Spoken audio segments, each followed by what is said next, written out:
Committee on National Security, Illicit Finance, and International Financial Institutions will come to order.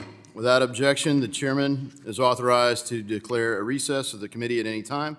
The hearing is entitled Following the Money, Tools and Techniques to Combat Fraud.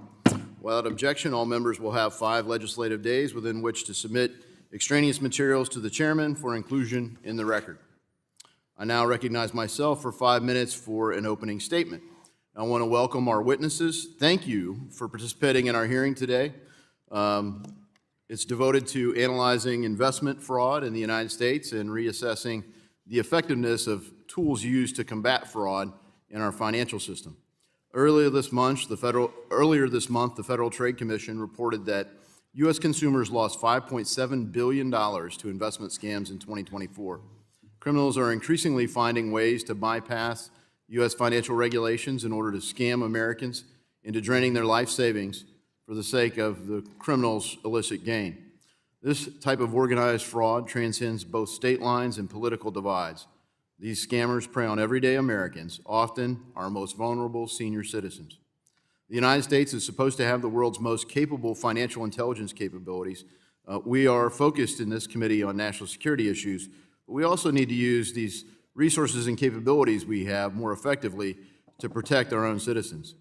Safety and soundness are essential to preserving our own financial well-being. Beyond our own population, America's capital markets are home to more than half of the world's invested capital, and the U.S. dollar is the world's reserve currency. Since its enactment in 1970, the Bank Secrecy Act has served as the cornerstone for U.S. anti-money laundering, counterterrorism, financing, and know your customer compliance measures for U.S. financial institutions. The Bank Secrecy Act's regulatory framework is intended to defend and secure our financial system from crime. However, considering the ever-changing landscape of technology and financial crime, we must continually assess the effectiveness of the tools and techniques traditionally used to secure the financial system. Today, we'll take time to learn more about investment fraud and how financial institutions, including blockchain analytics firms, contribute to combating this pervasive issue. Investment fraud, as these losses grow in the United States, it's important to consider changes that can be made to enhance the effectiveness of our reporting. Suspicious activity reports, or SARs, and currency transaction reports, CTRs, are tools used by financial institutions to flag transactions over certain monetary value that could be related to illicit activities. These reports are filed by financial institutions and maintained by FinCEN, the Financial Crimes Enforcement Network, and used by law enforcement agencies over the course of their investigations. A SAR is filed when a financial institution has a transaction over $5,000, and a CTR is filed on cash transactions involving more than $10,000. Based on CPI inflation, $10,000 in 1970 would be more than $81,000 today. These numbers in the reporting requirements have never been adjusted for inflation, so the reporting burden keeps growing with no obvious improvement on the effectiveness of the reports. FinCEN estimated that an average total of 12,600 SARs and 57,000 CTRs were filed each day. This is 2023 data. According to a December 2024 GAO report, law enforcement agencies accessed only 5.4% of those CTRs filed between 2014 and 2013, or 2023. So you got a 10-year period there with data, and only 5.4%. That's not very efficient. It was long overdue for Congress to consider these clearly outdated thresholds and frameworks so that we can protect our people and our financial institutions. Even as we update old laws, it's important to consider other updates. Thankfully, the Trump administration has muted the disastrous and unconstitutional Corporate Transparency Act, requiring businesses to report the beneficial ownership to FinCEN. Presumably, by the law's framework, operating a business or even a homeowners association means you're engaged in illicit finance. But our Constitution says that when the government wants to know private information, they need probable cause, at least reasonable suspicion, to get a warrant or a subpoena. Surely we can minimize the financial harm suffered by Americans exploited by scammers without infringing on their civil liberties or adding ways to make ordinary citizens criminals. As we consider legislative solutions to maximize the effectiveness of our financial intelligence architecture, I'm hopeful that we will increase and improve nationwide education on investment scams, I'm also hopeful that we'll equip law enforcement agencies with better tools to go after criminals that are continually operating unseen. I look forward to the insights gained on these issues from today's hearing, and I yield back. The chairman now recognizes the ranking member of the committee, Ms. Beatty, for 4 minutes for an opening statement. Thank you, Mr. Chairman and Ranking Member.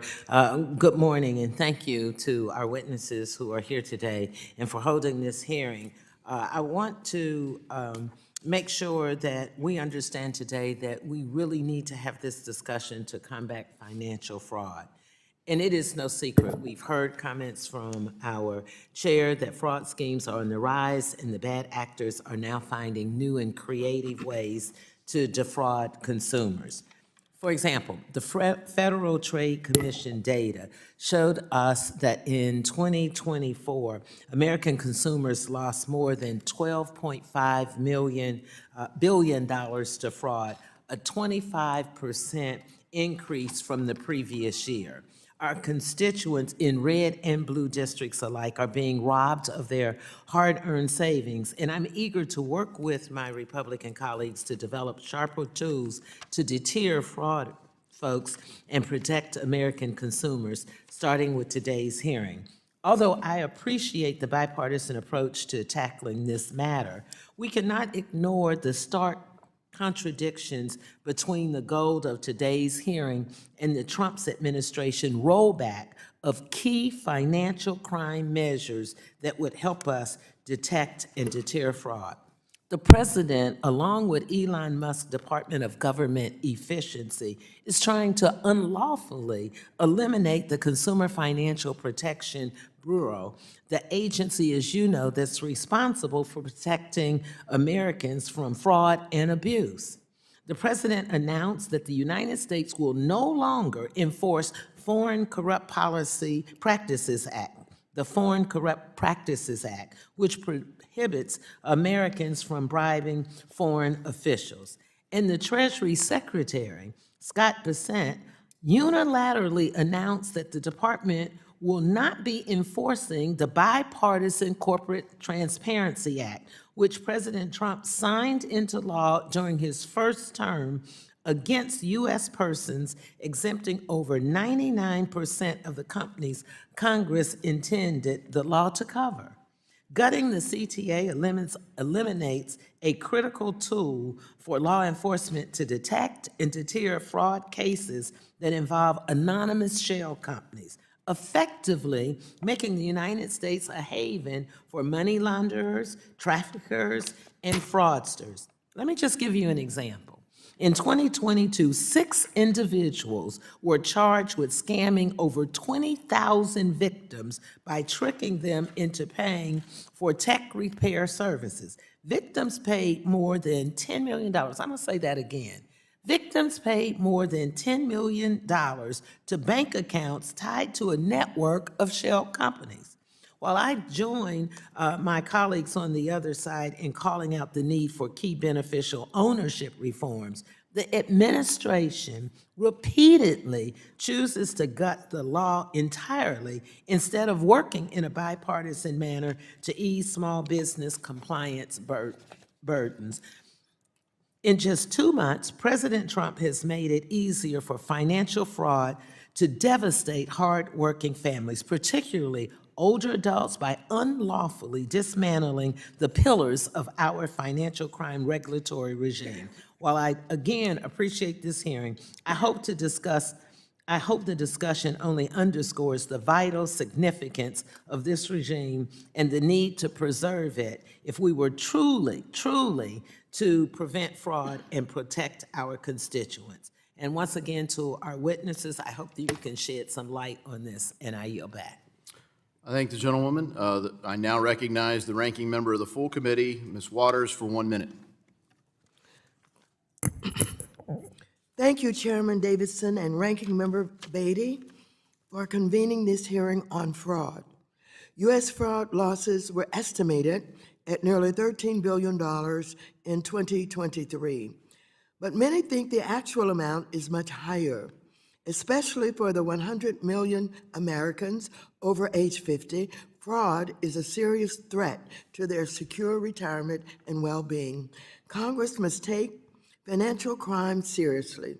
It must stand up for the tools it enacted, like the Bank Secrecy Act and Corporate Transparency Act, to detect fraud and hold fraudsters accountable. Congress must stand up for the bank examiners, investigators, prosecutors, agencies, and consumers that are under attack by the Trump regime and his billionaire cabinet. And we must end Trump's own schemes to defraud the American public using his meme coin and stable coin. I thank you, and I yield back. I thank the ranking member. Today, we welcome the testimony of Mr. Darrin McLaughlin. He's the Executive Vice President and Chief BSA, AML, and Sanctions Officer for Flagstar Bank in Michigan, and he's testifying on behalf of the American Bankers Association. Ms. Jacqueline Koven is the Head of Cyber Threat Intelligence at Chainalysis. Mr. Jeff Brabant is the Vice President for Federal Government Relations at the National Federation of Independent Businesses. And Ms. Kathy Stokes is the Director of Fraud Prevention for the AARP. We thank each of you for taking time to be here. Each of you will be recognized for 5 minutes to give an oral presentation of your testimony. Without objection, your written statements will be made part of the record. Mr. McLaughlin, you are now recognized for 5 minutes for your oral statement. Thank you, sir, and thank you, Chairman Davidson, Ranking Member Beatty, Ranking Member Waters, and members of the subcommittee. Thank you for the opportunity to testify. My name is Darrin McLaughlin, and I am the EVP and Chief BSA AML Officer for Flagstar based in New York. I am testifying today on behalf of the American Bankers Association. These views are my own and do not necessarily reflect the views of my employer. Criminal enterprises are targeting all Americans. 1 in 3 adults have experienced a financial fraud or a scam in just the last 12 months, while nearly 2 in 5 have experienced a financial loss. Bad actors have leveraged cutting-edge technology, social media, and telecommunications to target American life savings. Through increasingly sophisticated techniques, bad actors make false promises of huge financial returns on fictitious investment opportunities. I represent the thousands of talented BSA and anti-fraud professionals across the country who have dedicated their entire careers to protecting their customers and the U.S. financial system. But our customers are still under attack. To succeed, we need a more strategic approach that includes the government, the banking industry, and other industries across the economy. It is critical that the banking industry receives transparent and actionable feedback from the government and important regulatory reforms to let us focus on the real threats. I would like to emphasize 3 things today. First, banks are doing important work to combat fraud, including leveraging technology, continuously improving anti-fraud operations, and investing in customer anti-fraud education. But a whole-of-government approach is needed. Financial institutions across the country have implemented rigorous risk-based AML compliance and anti-fraud programs that alert us to signs customers have started to send money in unusual patterns. Unfortunately, these customers sometimes fall victims to those overseas characters. We can share heartbreaking stories across the industry about innocent customers who have lost their lifetime savings to investment scams. As hard as we try, sometimes we cannot convince our customers that they are the victim of a scam in progress. Although we file suspicious activity reports with Treasury's Financial Crimes Enforcement Network, by the time law enforcement receives the report, it is often too late.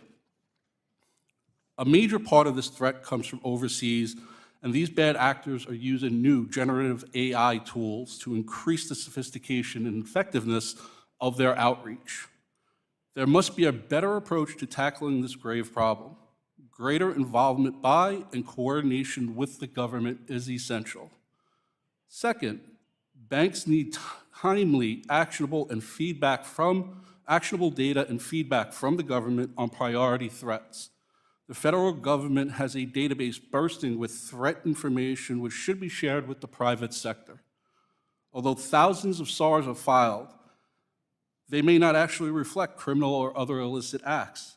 It would help banks to see analysis of these reports and other information that government may have about this illicit activity. Finally, we need meaningful reforms in the BSA rules, including creating a true risk-based approach to BSA AML compliance, provide transparent government feedback to banks regarding priority threats, reform of outdated currency transaction reporting, streamline and update the suspicious activity and other reporting forms that we must complete, and increase collaboration between bank regulators and the banks. In conclusion, banks are working hard to combat fraud, but it is clear our customers are still under attack. To fight back and succeed, we need a whole-of-government approach that includes greater transparency and actionable feedback from the government. We need other sectors to do their part, and we need important regulatory reforms to let us focus on the real threats. Chairman Davids, Ranking Member Beatty, and Ranking Member Waters, and members of the subcommittee, we are grateful for your leadership in holding this hearing to highlight the extraordinary and growing financial fraud problem that is plaguing our country. We look forward to working with you and your colleagues to explore what Congress, the regulatory agencies, and the federal government can do to help. Thank you once again for the opportunity to testify, and I look forward to answering your questions. Thank you, Mr. McLaughlin. Ms. Burns-Koven, you are now recognized for 5 minutes for your oral statement. Chairman Davidson, Ranking Member Beatty, Ranking Member Waters, and distinguished members of the subcommittee, thank you for inviting me to testify before you today on the pressing issue of fraud targeting Americans. My name is Jacqueline Burns-Koven, and I'm the head of cyber threat intelligence for the blockchain data platform Chainalysis, where we help make blockchain safer and more secure so that financial institutions, businesses, and governments can engage cryptocurrency with confidence. Leveraging the blockchain's inherent transparency, we track cryptocurrency activity by illicit actors, such as those engaged in scams, and provide data on their financial activity to private and public sector customers. Today's hearing shines an important spotlight on scams facing the American people as a matter of national security. Most notably, so-called pig butchering scams, also referred to as investment or confidence scams, that target and build relationships with individuals, convincing them to invest in fraudulent opportunities. Scam syndicates are well-resourced. According to Chainalysis data, for each of the past 4 years, scam operators received over $10 billion in cryptocurrency payments, with 2024 estimated as a record year. It has never been easier for scammers to access tools to make the con more convincing and scalable. The peer-to-peer marketplace, Koven Guarantee, for example, has become a one-stop shop for the scam supply chain. As we highlighted in our annual crypto crime report, Koven has processed more than $70 billion in crypto transactions, and its infrastructure facilitates laundering services as well as the sale of contact information for outreach to potential scam victims, web hosting services, social media accounts, and AI software. Fraudsters can always be counted on to abuse novel technologies for their aims, but the utilization of cryptocurrency should fundamentally place scammers at a disadvantage. Cryptocurrency transactions are inherently public, and the data from those transactions is preserved on a transparent, immutable ledger. In fact, stablecoins in particular are freezable midstream, which has led to spectacular seizures of scammed funds. Blockchain intelligence provides insight into the entire scam supply chain, laundering patterns, and even the scale, at a level unparalleled in traditional finance.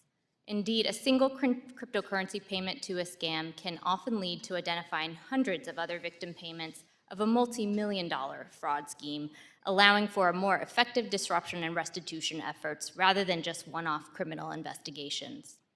However, the current reality is that scammers are exploiting the siloed nature of how the public and private sector identify and respond to these schemes. Scammer syndicates are organized and agile, and they are capitalizing on our visibility gaps. Today, scam victims have multiple state, local, and federal agencies they can report to, yet there's no easy mechanism for these agencies to share with each other, let alone with the private sector best positioned to prevent additional victims. and financial institutions reporting on scams have no visibility into the scams reported by their peers, leaving them unable to protect their customers from scams known to the government or to the financial institution next door.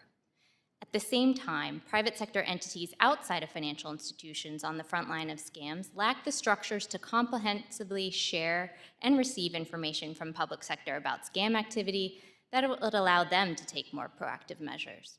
It is essential to modernize and streamline bidirectional scam reporting and response between public and private sectors to facilitate restitution and the prevention of additional victims. Furthermore, too often scam victims are turned away from local authorities who are ill-equipped to properly assist crypto cases. We must ensure law enforcement's access to blockchain analysis and training and invest in tech-driven efficiency to swiftly action intelligence and seize funds. Over the past 10 years, Chainalysis has supported hundreds of cases involving the freezing of assets in partnership with government agencies worldwide, helping to secure at least $12.6 billion worth of illicit crypto. It is imperative that we develop strategies to prevent Americans from falling prey to scams altogether. Chainalysis acquired Alteria, which utilizes artificial intelligence to identify early-stage scam activities, enabling financial institutions large-scale upstream detection. We further support a regulatory framework that clearly delineates responsibility for oversight of businesses offering stablecoins and trading services. Finally, we need to close gaps in AML-CFT standards implementation, and in the absence of cooperation, more pressure is needed to disrupt financial networks, defying laws and regulatory norms. Thank you again for the opportunity to provide testimony on this important topic. I'm encouraged by the subcommittee's interest, and to that end, we invite Congress's continued engagement on this topic to combat scams and better protect Americans. I look forward to your questions. Thank you for that. Mr. Brabant, you are now recognized for 5 minutes for your oral statement. Chairman Davidson, Ranking Member Beatty, Ranking Member Waters, and the members of the House Committee on Financial Services, thank you for allowing me to testify before the committee today. My name is Jeff Brabant, and I am the Vice President of Federal Government Relations for the National Federation of Independent Business. NFIB is the voice of small business in Washington, D.C., all 50 state capitals, and the nation's courts. We represent about 300,000 small business owners, with the average NFIB member employing about 7 to 8 people. Data privacy is a significant concern for small business owners. A prime example of this is the Corporate Transparency Act. Under the CTA, small businesses with fewer than 20 employees and $5 million in revenue are required to report their beneficial ownership information to the Financial Crimes Enforcement Network. This includes a scanned copy of a driver's license or passport of every beneficial owner. Federal, state, local, and international law enforcement and intelligence agencies can access this information without a subpoena or warrant. Small businesses fear their information will be targeted by criminals, politically motivated individuals, or subject to cyber attacks by our nation's adversaries that could expose their personal information to actual criminals and nefarious actors. Some small businesses have fallen victim to companies, which may be scam operators, offering to file BOI data. A recent search of CTA BOI filing on Google demonstrates this problem. 3 sponsored BOI companies appear before the official FinCEN result. One of these companies in particular, BOIR.org, even uses an imitation government seal with an eagle on it to appear like an official seal the U.S. government would use. Recently, an Indiana farmer contacted NFIB regarding one of these scam companies. This farmer had begun the process to file through a scam company, but did not complete the filing. Still, this farmer had $249 charged to his credit card. Now the farmer is searching for a refund, but likely won't get one. Small businesses overwhelmingly oppose the CTA. Thankfully, President Trump recognized the absurdity of beneficial ownership information reporting requirements. He called the law invasive, outrageous, and an economic menace. He could not be more right. The ultimate irony is that a law that supporters claim is for national security has likely opened the U.S. economy, American citizens, and small business owners to more data and privacy risk. The federal database will be breached, it will be hacked, and private information will leak. This is why Congress and Treasury must immediately and permanently delete the records of the millions of U.S. small business owners who already filed their BOI with FinCEN. This is non-negotiable. It has to be destroyed. Let me be clear. The CTA is unconstitutional and should be overturned by the courts. Absent intervention from the courts, Congress can clean this mess up by passing Chairman Davidson's Repealing Big Brother Overreach Act. This legislation would repeal the CTA so a future administration could not revive or expand the statute. Congress could also exempt law-abiding U.S. small businesses from the CTA, as the Trump administration has proposed. Before I close, I would like to draw attention to the issue of IP and identity theft by fraudulent as well as legitimate Chinese businesses such as Temu. NFIB members have shared stories of how their popular American-made products are being stolen and ripped off by Chinese companies. One of the more egregious examples is of the Illinois-based and American-made Power Planter. Power Planter is a garden auger manufacturer that works in standard cordless drills. This small business has been the target of nonstop IP and identity theft by Chinese scammer companies. These companies will copy and paste Power Planter's copywritten images, verbiage, and advertising imagery, including their Made in America claim, and sell it from China at a lower cost. The Chinese product is of an inferior quality, and when it breaks, consumers don't even realize it is from China and often complain directly to Power Planter, even leaving negative comments on their social media pages. Power Planter has dedicated significant resources to trying to stop these scammers, but it's a full-time job. In fact, this small business has been forced to retain counsel whose job is to track rip-off companies on sites like Amazon, Alibaba, and eBay, and report them to the appropriate company for removal.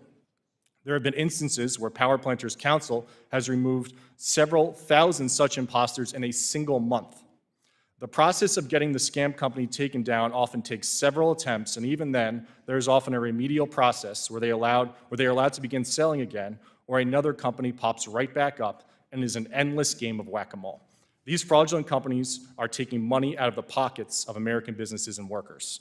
Thank you for the opportunity to discuss the impact of scams and fraud on small business, and I look forward to your questions. Thank you, Mr. Brabant. Ms. Stokes, you're now recognized for 5 minutes for your oral statement. Thank you and good morning. My name is Kathy Stokes, and I'm the Director of Fraud Prevention Programs for AARP. Thanks for inviting me to testify on behalf of AARP at this important hearing. This morning, I'm going to shed light on the true impact of fraud, its potential to victimize anyone, and its significant threat to national security. Through the Fraud Watch Network, AARP educates older adults on the risk that fraud poses to their financial security, meeting them where they are. We have hundreds of volunteers that work with our state offices and communities all over the country to help older Americans avoid fraud. We share information online through newsletters and a podcast, and we cover fraud in most editions of our publications that tens of millions of Americans receive. Our victim support program, including a helpline receiving 500 calls daily and support groups that address fraud's emotional impact, helps people like Dave, who lost family and friends and contemplated suicide after having his home and his business stolen from him through a romance scam. The recent growth in fraud has been meteoric, but the FTC estimates underreporting, suggesting real fraud losses in 2023 were not the reported $10.4 billion, but $158.3 billion. And criminals do not discriminate on who they target, but when older adults are victimized, the financial impact can be catastrophic.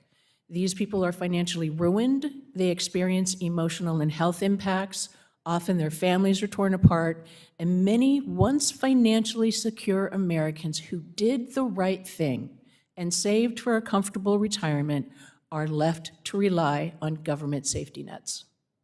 In my written testimony, I describe how the sophistication and scale of today's transnational crime rings have led to them becoming a national security threat. These enterprises leverage a vast array of tools to commit their crimes, including all methods of communication and forms of payment, complex impersonation schemes, anonymous shell companies, human trafficking, and more. Take the Jalisco New Generation Cartel in Mexico.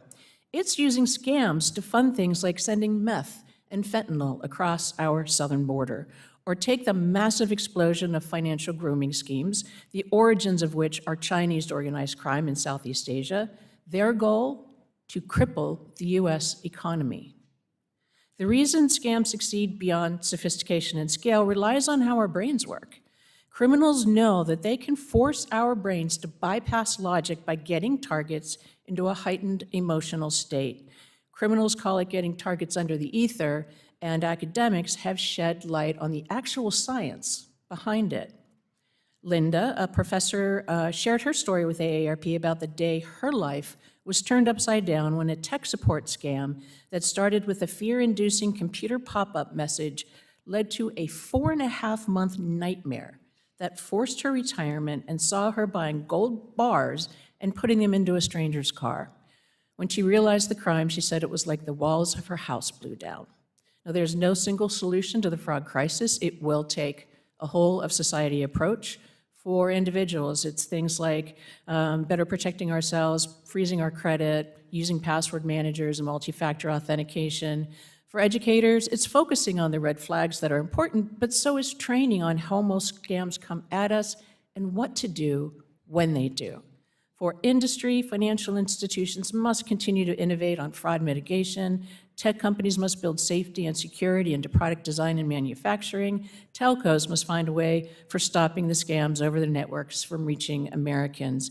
And industry and law enforcement must work together. AARP is a founder of a new public-private partnership called the National Elder Fraud Coordination Center, and we will enhance the ability for private industry and the public space to work together to begin to solve elder fraud crimes. At AARP, we are looking forward to working with policymakers to address fraud by supporting resources for state and local law enforcement to hire and train staff and secure tools that combat the fraud crimes, improved fraud reporting systems so law enforcement can prioritize cases, reinstating the casualty and theft loss deduction to address the taxation of stolen assets, legislation to limit the damage of crypto ATMs, and supporting the National Elder Fraud Coordination Center. You can learn more about that at fightelderfraud.org. Thank you. Thank you. I really appreciate all of our witnesses. We learned a lot just from your opening statements, and wow, what a challenge. We'll now turn to member questions. I now recognize myself for 5 minutes for questioning. Mr. McLaughlin, based on your 27 years of experience, have you seen an expansion of the efforts to stop fraud? Thank you for your question, Chairman. Over 27 years, yes, there's been a huge, huge emphasis on protecting our customers in the industry. We have tackled this via enhancing our education programs, via working workshops in our branches, educational material posted on our websites. So your own efforts in the industry, but also you've seen more regulatory pressure to disclose and report, correct? Correct, yes. The increased significance or pressure placed on financial institutions to identify and report suspicious activity and fraud has grown over the course of the last 27 years. So as the number of fraud cases and the size and scope of the fraud also increased? Yes, sir. Yeah, so in a way, it's like, well, in spite of our effort, we haven't really stopped it. We haven't necessarily shrunk it either. And some would say, well, gosh, imagine how bad it would be if we hadn't been doing these things. But on the other hand, maybe the way we're going about it isn't working. So could you highlight what you think works and what maybe could be done more effectively from your experience? Thank you again.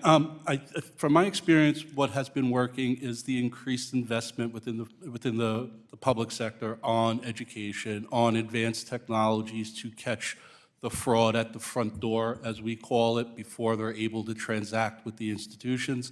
Also advancements in the models and scenarios for which we monitor customer behavior once that account is established. What we could be doing better, I would say, is establishing that relationship, that public-private relationship where there's a flow of information back and forth between the government and the regulated financial institutions that I represent. The government sits on a mountain of data from the hundreds of thousands of SARs that are filed and CTRs that are filed, as well as the prosecutions that law enforcement. Do they normally get back to you? I mean, here's a case. I'm working on Weaponization Committee last Congress. One bank was asked by the FBI to report on their customers, and the bank said, we need a warrant or subpoena. Then the FBI came back and said, well, why don't you generate a suspicious activity report where none had previously existed? Is that kind of interaction with law enforcement normal?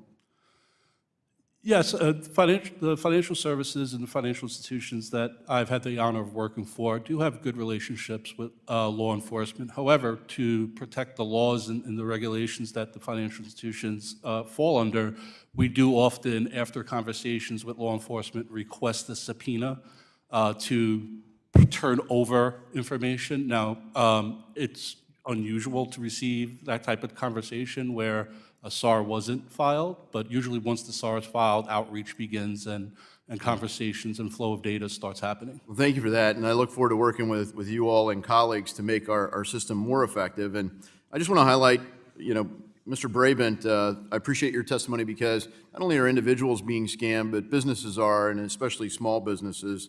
You referenced a bill, the Repealing Big Brother Overreach Act. It's got 133 House co-sponsors and identical legislation sponsored by Senator Tubbsville in the Senate.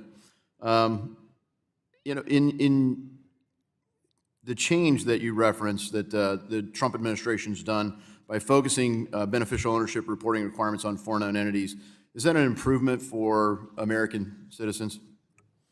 I think absolutely an improvement for American citizens and an improvement for American small businesses. When you're looking at 32.6 million reports FinCEN is expecting in year one, that is not a risk-based approach. That is a needle in a haystack approach. And when you refine it down to a smaller, more risk-based approach, it should be a win. Yeah, I appreciate you also referencing what we need to do with the existing data. So thank you for that. And look, Ms. Stokes, I really appreciate your emphasis on seniors and the great work you've done to educate seniors. Working with our county prosecutors, do you have a way to roll that toolkit out through member offices so we make sure that our county prosecutors who are on the front lines, they often feel unsupported by federal resources. So in your experience, what you're seeing, are these like lone actors trying to scam people, or is it sort of an organized crime effort that's hitting individuals and businesses? Thank you for that question, Representative. For a long time, we've all held this assumption that the fraudster is some guy in his mom's basement making phone calls and lurking on social media. And I'm sure those guys are still out there, but they're not the ones that are causing the majority of the problem. This is transnational. Thank you. I wish I had longer, but my time has expired, and I hope you can respond in writing. Sorry I didn't leave you enough time there. My time has expired, and I now recognize the ranking member of the subcommittee, Ms. Beatty, for 5 minutes for questions. Thank you, Mr. Chairman. I'll continue with Ms. Stokes. I think we all touched on this earlier, but I'd like to go a little deeper into it. The Bipartisan Corporate Transparency Act, as you know, was created to prevent bad actors from hiding behind anonymous shell companies. And can you clearly lay out for us how this relates to fraud prevention and how the CTA and the beneficial ownership database would be a critical fraud prevention tool?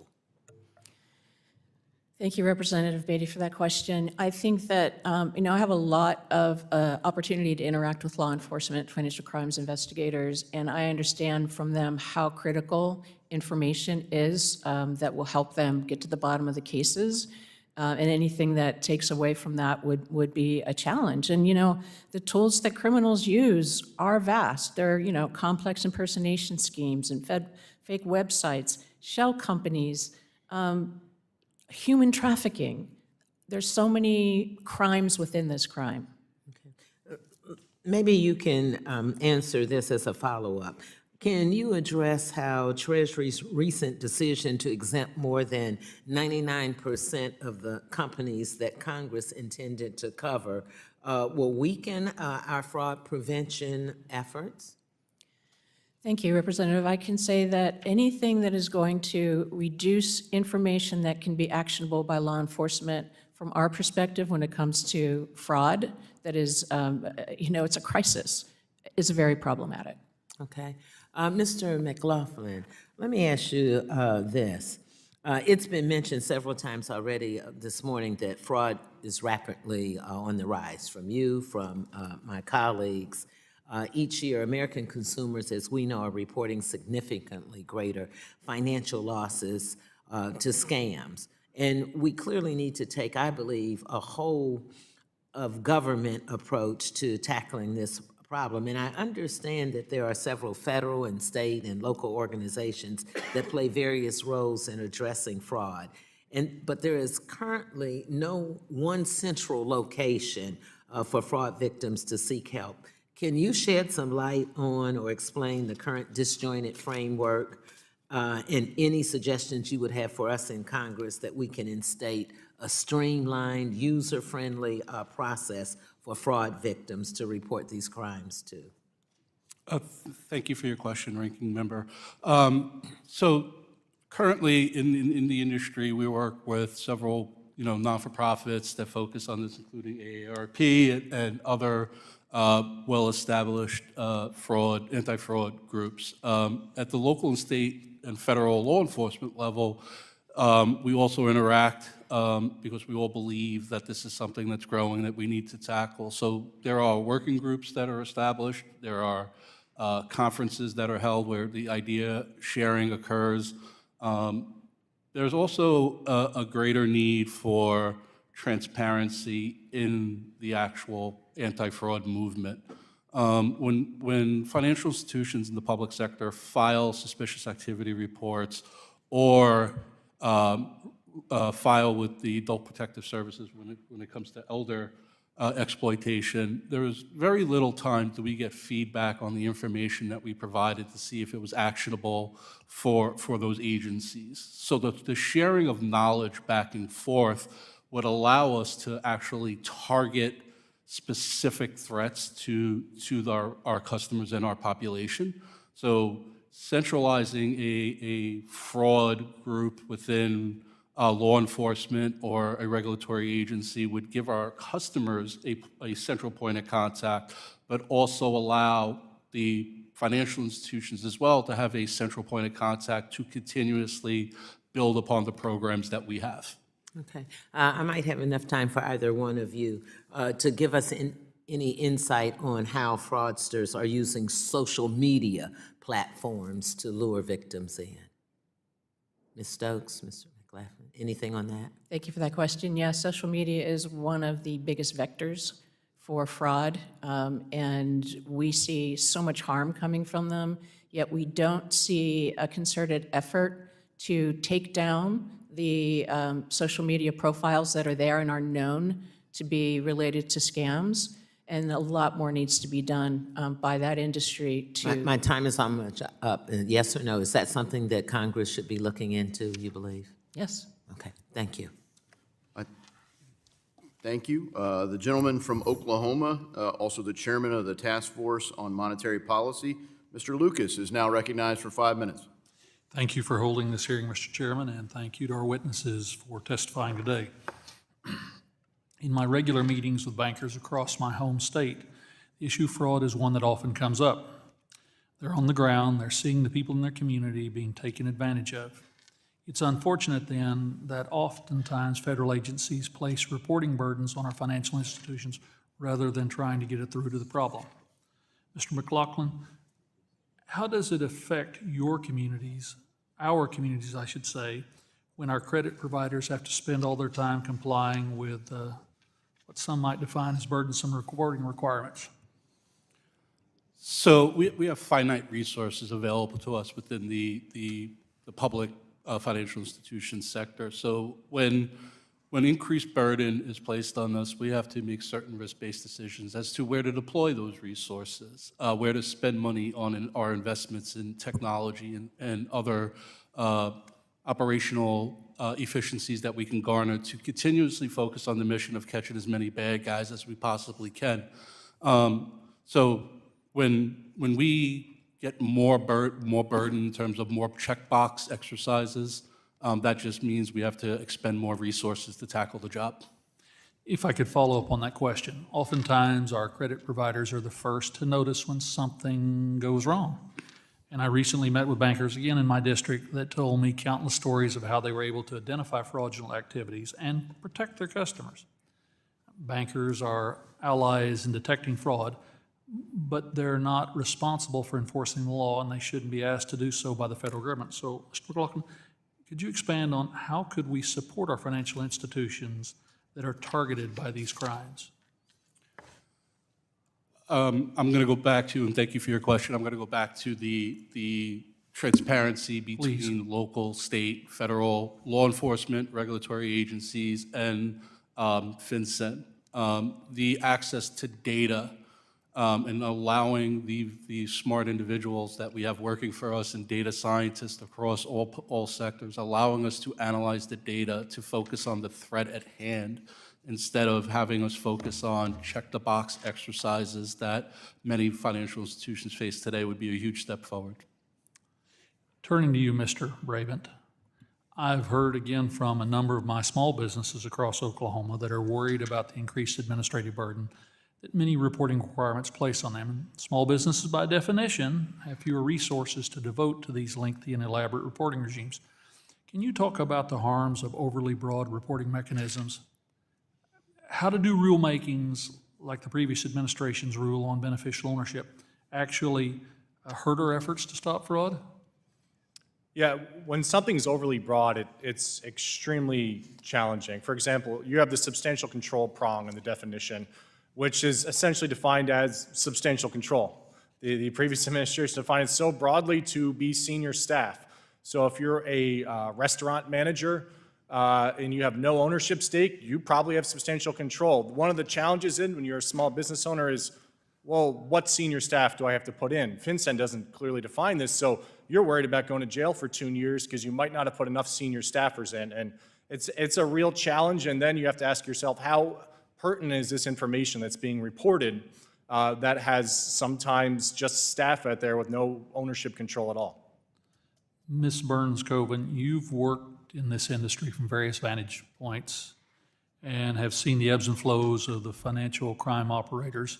What trends are you seeing today in financial fraud, and how can we perhaps try to get ahead of this industry, so to speak? Thank you for that question. I think we've seen broadly that illicit actors of all stripes, whether that be fraudsters, drug traffickers, are using jurisdictions with weak AML CFT standards. They're looking for those paths of least resistance. So in closing those gaps in capacity building or even applying pressures to jurisdictions willingly being blind to the use of their platforms for laundering, we can better identify and prevent these illicit actors from reaping the rewards of their activities. Mr. Chairman, let me simply say in closing, consumers are feeling it, financial institutions are feeling it, fraudsters do not discriminate when it comes to who they steal from. And we need to focus on that problem and give our law enforcement tools what it needs to stop these criminals rather than just more paperwork. Thank you, Mr. Chairman. Yield back. I thank the gentleman. The gentlewoman from California, also the ranking member of the full committee, Ms. Waters, is now recognized for 5 minutes. Thank you very much, Mr. Chairman and members. I'm about to ask a question about a particular situation in this country that is hardly believable. But I'm pleased that we're here talking about follow the money, tools and techniques to combat fraud. Now, here's some money I want us to follow. Ms. Stokes, days before Donald Trump took office, he introduced a meme coin, dedicated, of course, to himself, while the entities behind his Trump meme coin earned nearly $100 million in trading fees in less than 2 weeks. Hundreds of thousands of small traders suffered $2 billion in losses over the same time frame. Days after he released his coin, Melania Trump issued her own coin. The many concerns about this aren't only that the Trump family profits or how this venture has become the biggest component of the president's personal wealth, more than even the real estate for which he's known. It raises questions about the use of cryptocurrency, including meme coins, to entice, to fleece, to defraud people out of their hard-earned savings.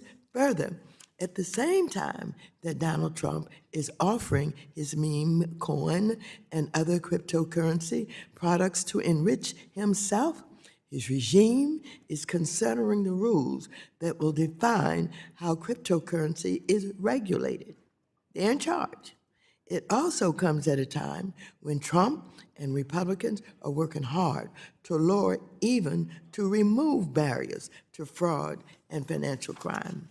As an expert in fraud prevention, how do criminals use cryptocurrency to commit fraud, especially that which targets older Americans? Why is cryptocurrency so attractive to the bad guys? And how do the perpetrators, such as transnational criminal organizations, make crypto appealing to the victim?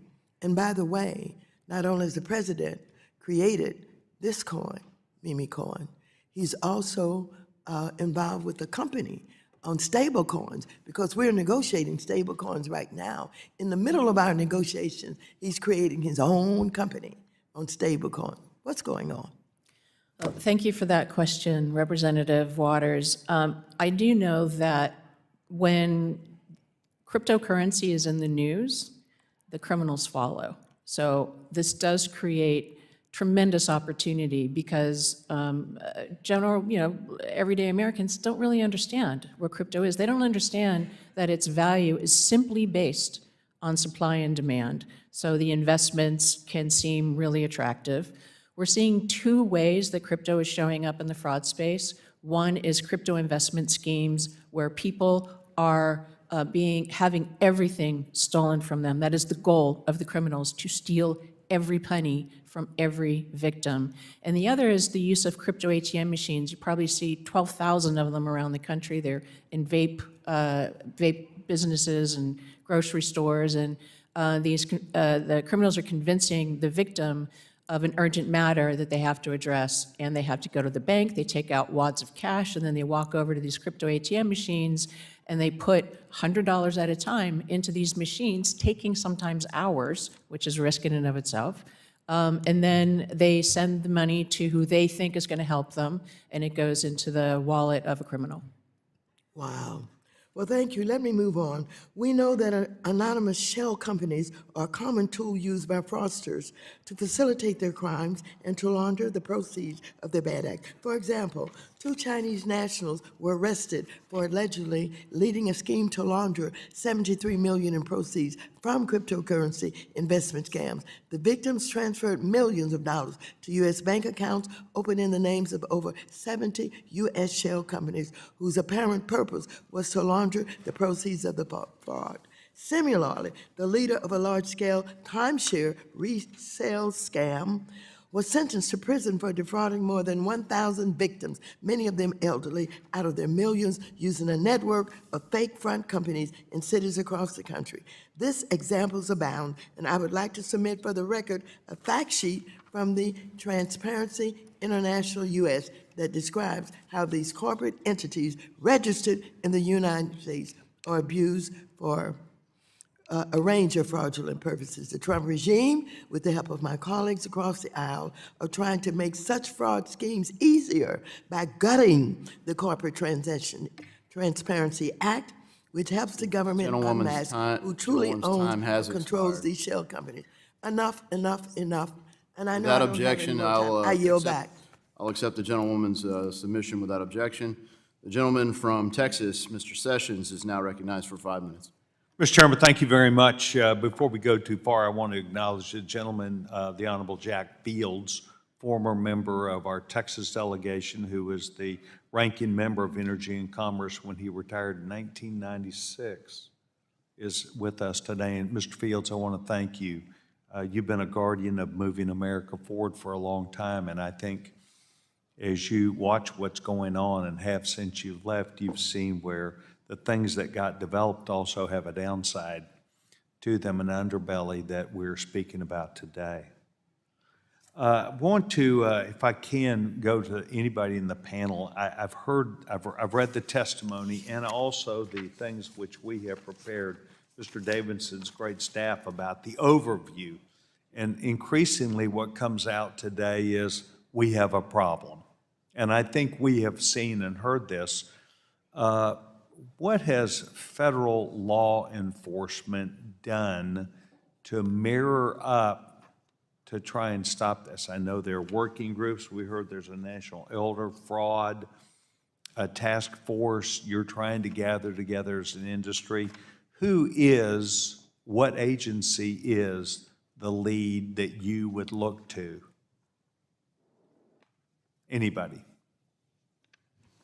I'll take a first stab at that, and thank you for your question, sir. From a financial institution standpoint, we would interact with local or federal agencies within the state that we found the fraud. Can So you name that? Yeah. So in other words, I know that the SEC or it depends on- FINRA has jurisdiction over looking at transactions and data and information. When you had something that you consider to be a crime, who do you look for? Who is the lead agency?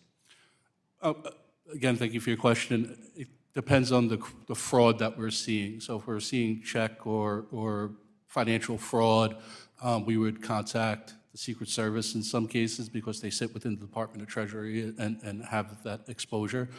We're talking elder abuse, financial exploitation. We would reach out to APS and/or the FBI or within the city or state that the crime's taken place.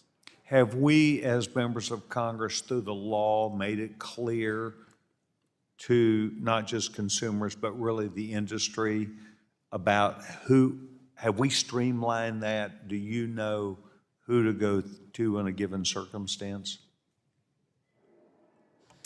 Thank you for the question. I think more can be done to streamline reporting and modernize it so that we can connect the dots from a one-off investigation to understanding that entire scheme so that we can actually increase recovery and restitution and make more victims whole. We've had spectacular seizures by U.S. government of cryptocurrency assets.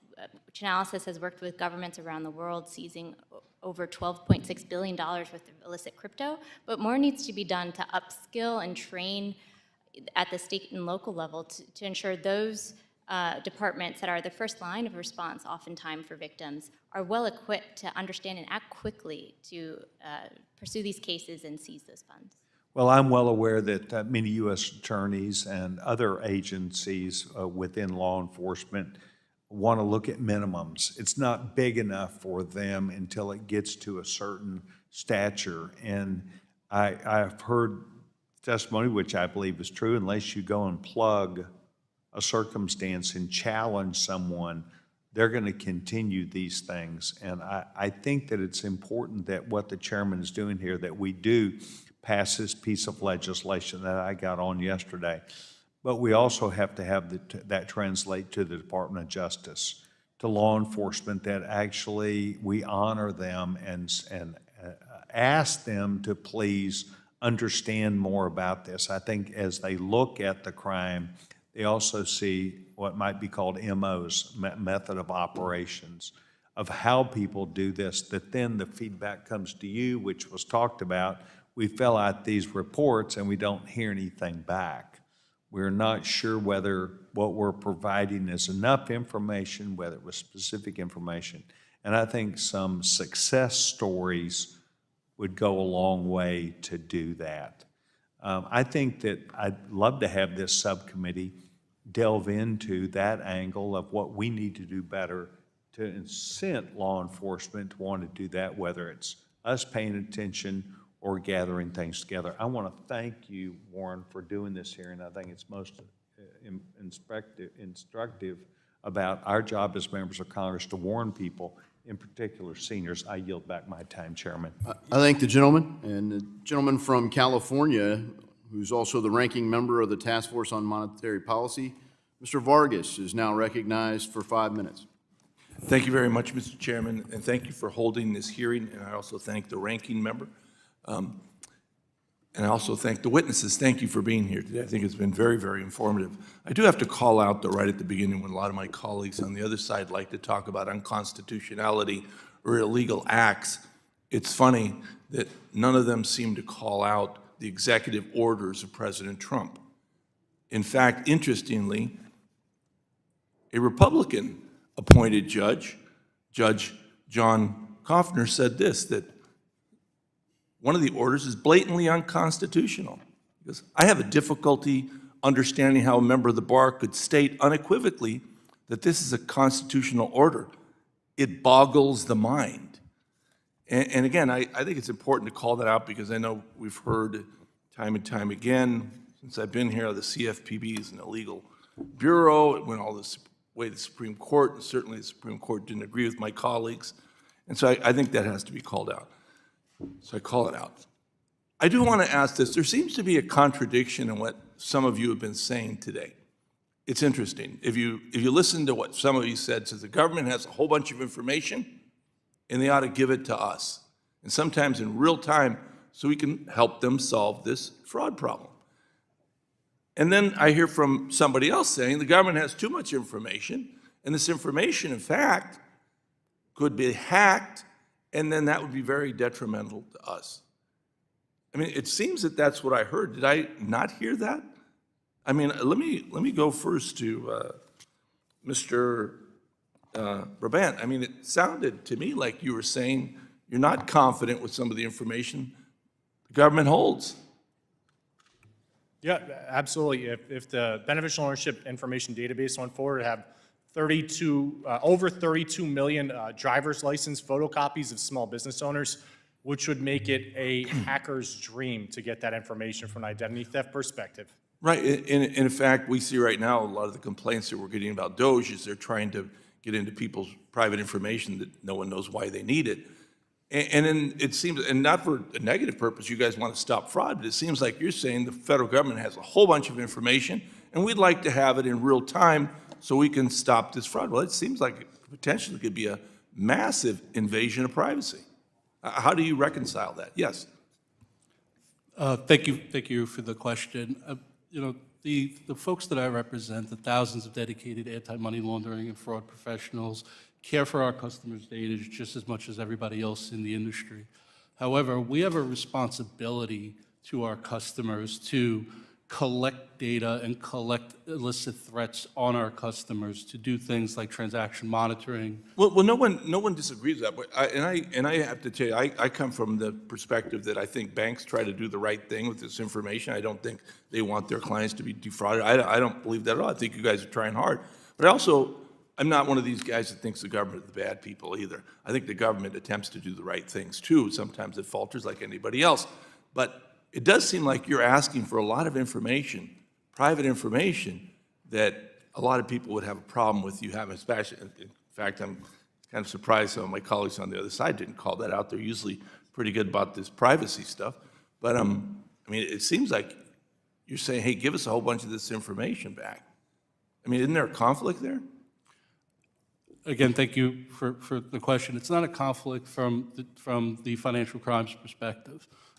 We, as financial institutions, collect a lot of sensitive information on our customers already to establish a reasonable belief in that customer's identity.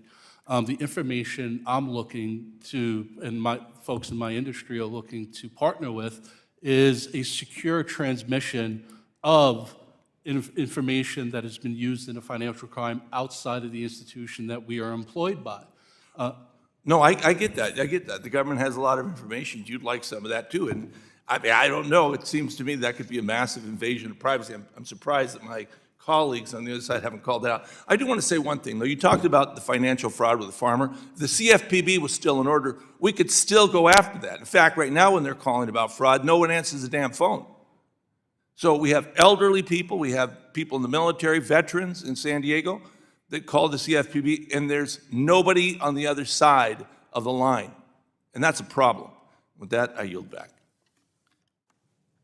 I thank the gentleman. The gentleman from Texas, also the chairman of the Small Business Committee, Mr. Williams, is now recognized for 5 minutes. Thank you, Mr. Chairman. Thanks to the witnesses for being here. Ms. Burns-Koven, we are seeing an evolution in how fraud is being committed and concealed, particularly through the use of emerging technologies like decentralized exchanges and cryptocurrencies.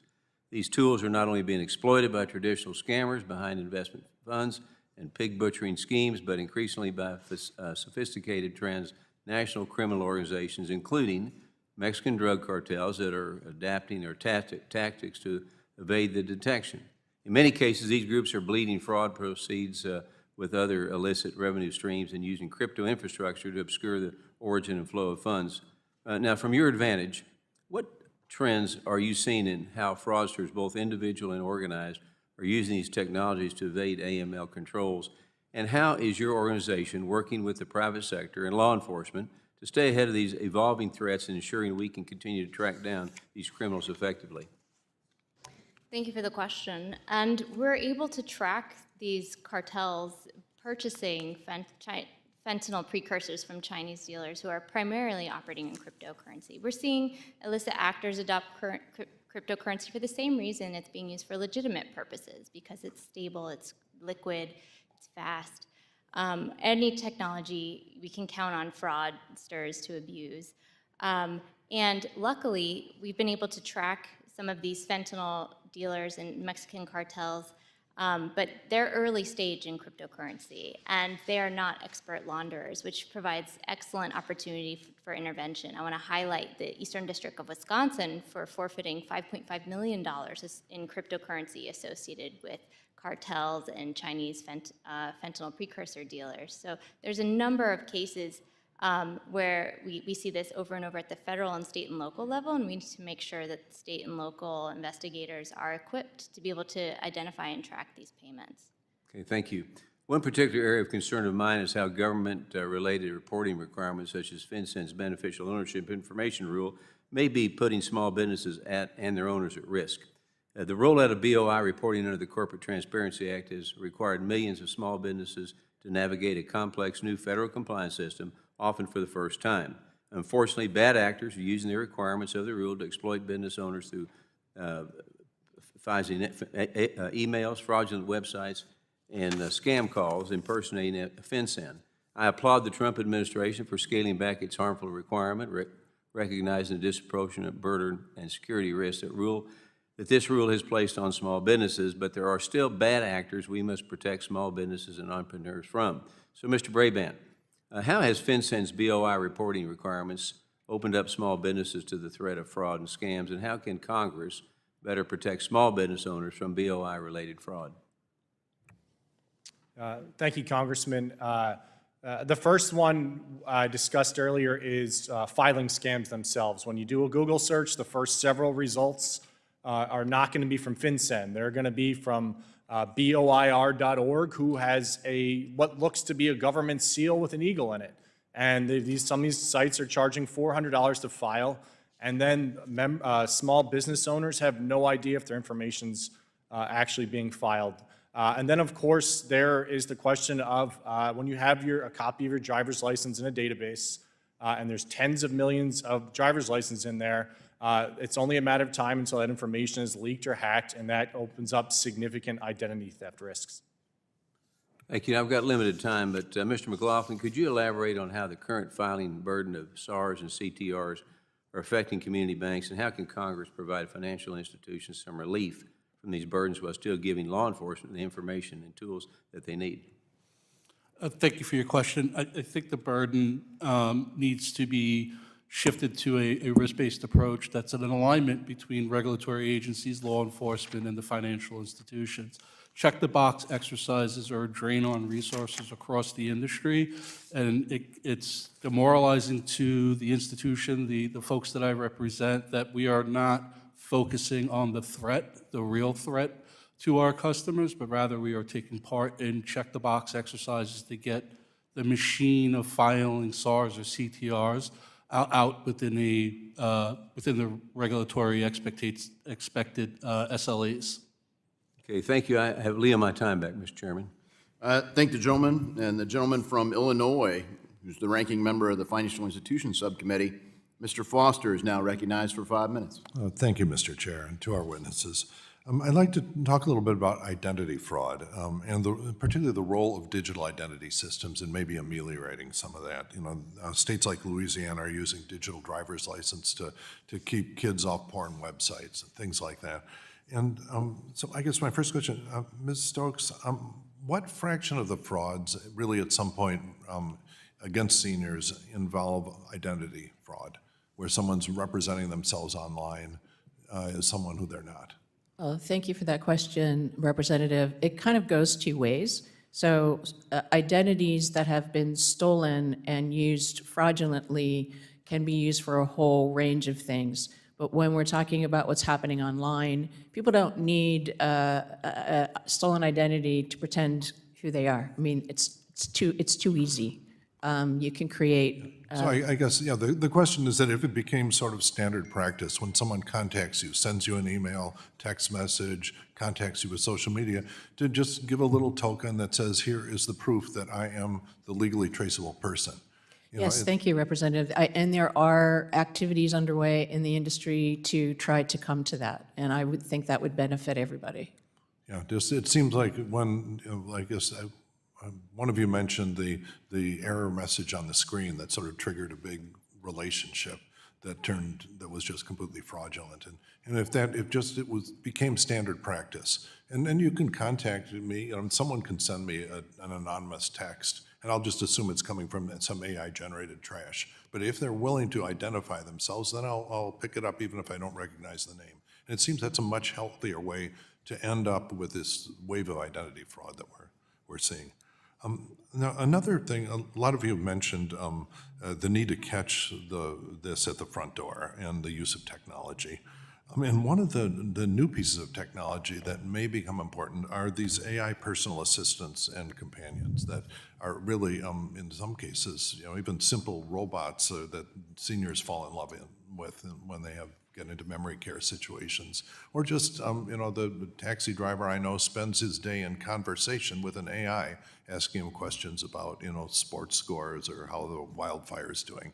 And it seems like an entity like that, if properly designed and regulated, could be sort of looking over the shoulder of elders as they're on the internet and saying, hey, this AI personal assistant, which is being rolled out by dozens of AI companies, could, if done right, really be the first line of defense against this. And is anyone aware of something like this that is under development or being marketed that way? Thank you, Representative. I'm not aware of those. I'm sure that's out there, but we have grave concern about the misuse of generative artificial intelligence. Well, this would be an AI on your side. Right? This would be a product provided to that person whose job it was to defend that person against the wave of garbage out, AI-generated garbage on the internet. And so it seems like there may be something there, and it would be an interesting project for a nonprofit, for example, or just a company to think about developing, because that, what you'd really love is that if every senior on the planet had a benevolent advisor looking over their shoulder and saying, I'm very familiar with the millions of frauds that exist. And what you just are getting here on your screen looks a whole lot like a fraud I've seen 1,000 times before. And that can be done, it seems, with properly regulated AI assistance. And it seems like that's a real opportunity. So any thoughts you had on that or anything that you're aware of being developed, I'd be interested. So let's see, I guess Representative Vargas made the point I wanted to make about the tension between knowledge sharing and privacy. Because when you're talking about knowledge, you're talking about knowledge of things where there's no warrant and not necessarily probable cause, but if you see the whole picture, you can assemble the probable cause. And it seems like that's very sensitive legal grounds, legal territory, to try to figure out how to strike that balance. We have to make sure that as politicians, we're not sort of making too inconsistent requests of whatever legal system we set up for that. Anyway, I guess that's, last quick question. What fraction of the Bybit hack money has been recovered, the $1.5 billion North Korean? What fraction has been successfully laundered? Thank you for the question. I'm not familiar with the current stats. This is an ongoing investigation, but Chainalysis has aided the recovery of $40 million to date of that. Okay, but at 1.5, big part of it has been successfully laundered and is lost forever. Is that correct? It is ongoing, sir. All right, thank you. Yield back. I thank the gentleman. The gentlewoman from California, Ms. Kim, is now recognized for 5 minutes. Thank you, Mr. Chairman. I want to thank you for holding this hearing, and I want to thank our witnesses for joining us today. Recently, I've been really concerned about the role that the Wayone Group plays in cyber scam operations. Ms. Koven, I know that Chainalysis played a very sizable role in exposing the group's illicit activity. So can you break down what exactly your research found? Thank you for the question. So we've been tracking Huihuan for a long time, and since 2021, Huihuan has processed $70 billion worth of cryptocurrency. Huihuan Guarantee operates as a peer-to-peer marketplace, allowing vendors and buyers to connect. It receives a profit, a fee from those transactions, and these vendors are nakedly selling scam materials, social media accounts, money mule services, and Huihuan also offers an exchange capacity. And it is the one-stop shop for scammers, giving them everything they need to conduct scams at scale for cheap. You know, those that are critics of blockchain often paint it as a technology existing primarily to launder money or for other illicit activities. However, they fail to realize that the transparency that comes with a digital ledger can make it easier to identify and shut down bad actors. So, Ms. Cohen, how did you leverage blockchain technology in your investigation? In what way, group? So the blockchain reveals a very detailed story about Huihuan, way more granularity than we would ever have from traditional financial institution investigations. And it paints a very vivid picture of its illicit exposure. We see many of our scams are using Huihuan as a common denominator, the common place to launder, cash out funds, but also reinvest the proceeds of scams for additional materials used to target additional victims. And it provides a very powerful tool for financial institutions that leverage our platform for transaction monitoring, as well as investigative law enforcement to understand its inner workings. So as we try to shut down organizations like the Huihuan group, do you think sanctions are an effective tool? Sanctions are certainly a powerful tool, and one tool in the toolbox. I think more clarity would enable financial institutions and cryptocurrency businesses that leverage our data to understand if and when they have exposure, whether they have customers sending to or receiving funds from Huihuan. It essentially cuts Huihuan off from the mainstream crypto ecosystem. Could you give us an example of how this was actually used and it was sanction was being effective?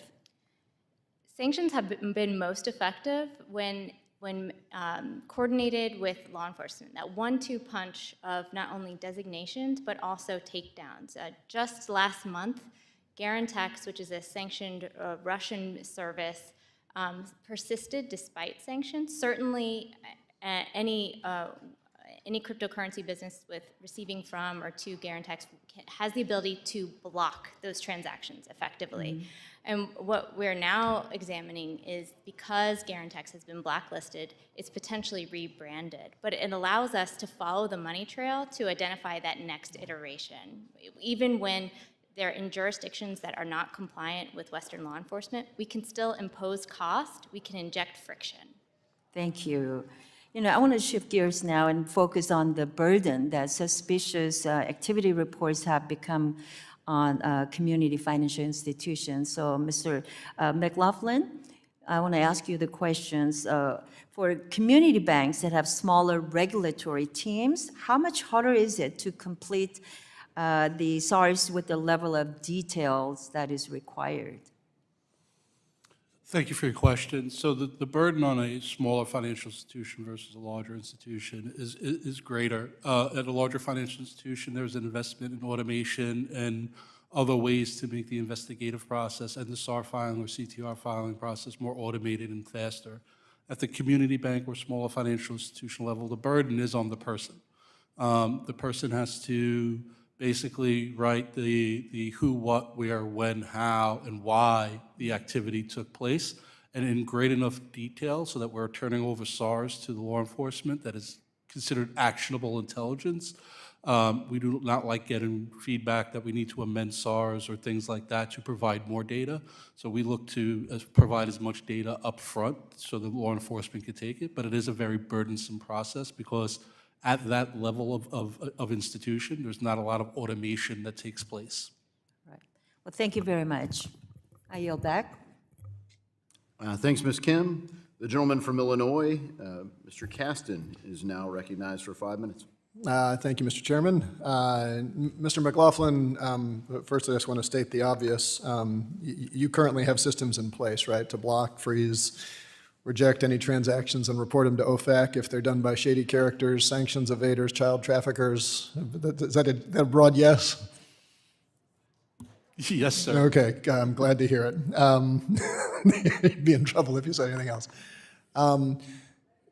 Tomorrow, the committee is going to mark up stablecoin legislation, which would include language to treat stablecoin issuers as financial institutions under the Bank Secrecy Act, in which case they would also have to comply with anti-money laundering, know your customer rules that you comply with as well. Is it your view that that stablecoin issuers should be subject to those same rules that you comply with, regardless of how those rules may change, that the rules shouldn't be different from one financial institution to another? Thank you for your question. Yes, sir, I do believe any product, service, industry, or technology that is responsible for moving funds between customers or citizens has to be subject to regulation to make sure that they're protecting the customers or country. Okay, and since you've presumably got some experience filing SARS reports and what have you, can you speculate on what the bad guys would do if we had a stablecoin regime where all of a sudden they weren't subject to the same rules that a depositor at your institution is subject to? Thank you again. I could speculate that the bad guys would become even more aggressive in the space in terms of targeting vulnerable individuals to defraud, steal, and abuse the customers of the stablecoin. Well, I certainly agree. I'm glad to hear you say it. And I raise that because some of my colleagues on the other side of the aisle believe that stablecoin issuers should not have to comply with anti-money laundering rules. And I guess if you're here to represent our nation's child traffickers, that's a good position to have. But I think it's important that we make sure that we keep those protections. Ms. Koven, I want to move to you just to think about what might happen if we don't have those protections in place. My understanding from your from Chainalysis 2025 crime report is that stablecoins account for 63% of all illicit transactions that you had tracked, and that sanctioned entities are increasingly using stablecoins because of the difficulty of using the US dollar. Do I have that basically right on what your 2025 report said? Yes, sir. Stablecoins have become the currency of blockchains. They are by far the most transacted cryptocurrency today. And we support efforts to establish regulatory frameworks across stablecoin issuers. Robust, consistent standards across this growing market can ensure. I appreciate that, but I just want to focus on the 63% of the illicit activity is done on stablecoins. And I want to understand that number because my understanding of what you can track is that you can't see the off-chain transactions, right? Correct. So it's 63% of the stuff that's trackable. But presumably, if the bad guys know what's trackable, it might be more than 63% if you could track everything. As an investigator, for me personally, it is a gift when illicit actors decide to dabble in stablecoins because of the traceability and also seizability midstream. Yeah, I mean, it's sort of like, I love the guy who robs 7-Eleven without a mask and holds his ID up to the camera before he pulls the gun out, right? But presumably there's more there. Now, I say that because if I am a bad guy and we don't regulate stablecoins, I can imagine a scenario where I go on to, I buy some other kind of crypto, I use that to launder money, I then bring that onto an exchange that's issuing the stablecoin, convert it to stablecoin. Those are all off-chain transactions, so you wouldn't see any of that, right? If that was the means of money laundering? We've still had spectacular seizures, including a $225 million seizure of stablecoins associated with the scam fund. So scammers know it's visible and traceable, but are still taking the risk to dabble in it. No, and I'm not saying this to criticize Chainalysis. I'm just saying that because you're not tracking the off-chain, if I bought another crypto, went on to an exchange where the exchange was issuing this, because the exchanges run their own ledgers, right? And so you don't see that stuff, right? Yes, and that's like, you'd mentioned Garantex earlier, but my understanding is that like Garantex loves Tether because they can do all that sort of stuff and bypass the system. And even though hopefully we're clamping down on Garantex, you could still do that inside other exchanges and not track that, right? Absolutely. That's why regulatory frameworks that put standards on those cryptocurrency businesses to understand all the swapping that's going on are Well, imperative. I really appreciate your expertise. I'm out of time, and just a marker for tomorrow, let's make sure we don't make things easier for the bad guys. Yield back. I thank the gentleman. The gentleman from Tennessee, Mr. Ogles, is now recognized for 5 minutes. Thank you, Mr. Chairman, and to the witnesses. A new landscape is developed before us, and the bad actors have clearly figured out a way to thrive in that environment. So I want to go back to Huawei Yuan. Up until January, Apple and Google, users on those two platforms could access. So Ms. Koven, when you look forward to what is currently the accessibility for Americans or Westerners to that platform and other platforms that may pose similar risks? Yes, so we're seeing scam syndicates primarily leveraging these compounds. Huawei Guarantee continues to be the common denominator for the majority of scams that we see, and including the laundering of scammed proceeds, as well as facilitating the tools and services needed to perpetrate the scam. Identities and data to contact and reach out to Americans for targeting of these confidence and pig butchering scams.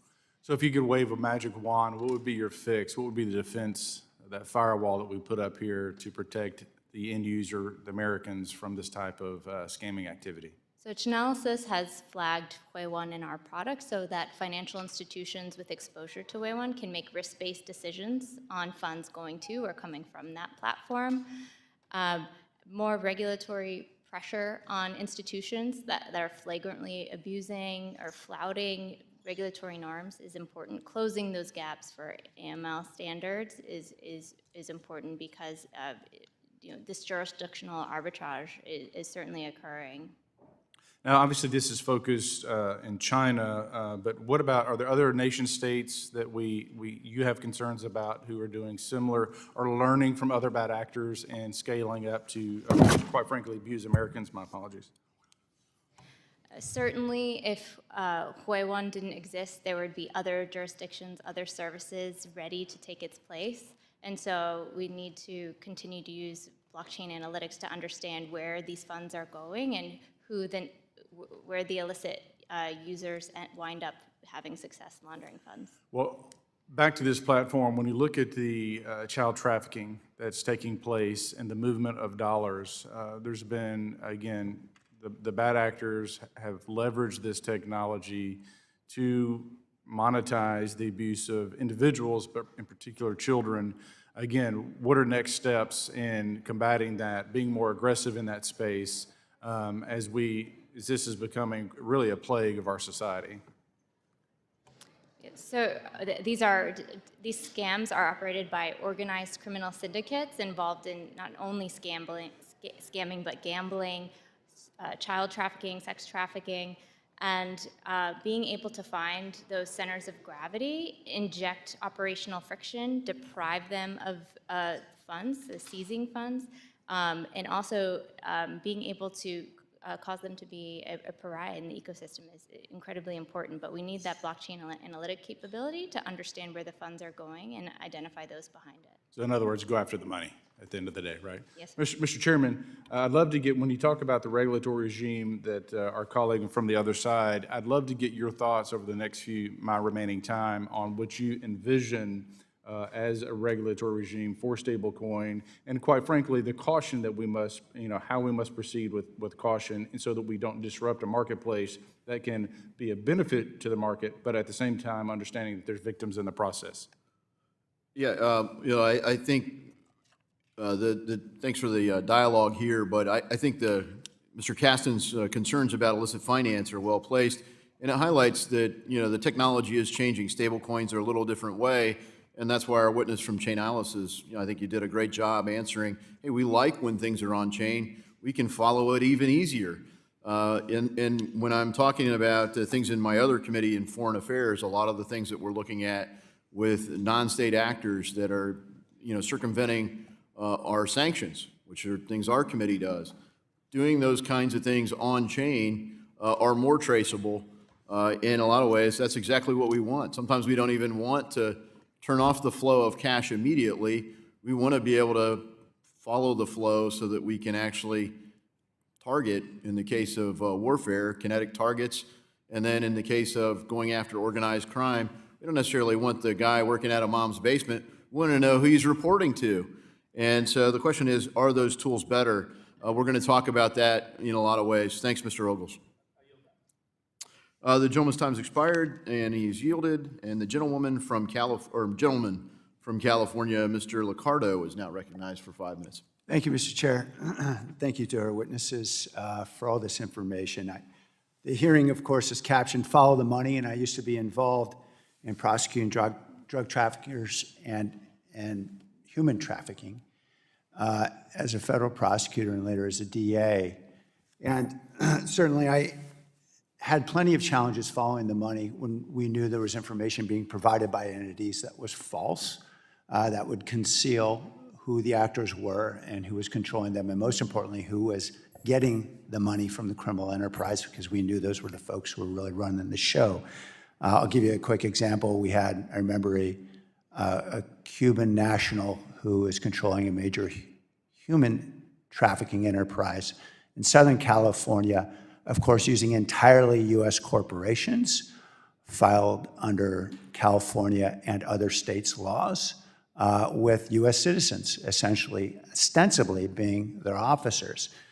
So I'm concerned, as I know the National District Attorneys Association is also concerned, based on what we see from their statement in December of 2024, at this legislation that we're currently considering that would exempt every U.S. corporation under a certain threshold size from Corporate Transparency Act's requirements providing basic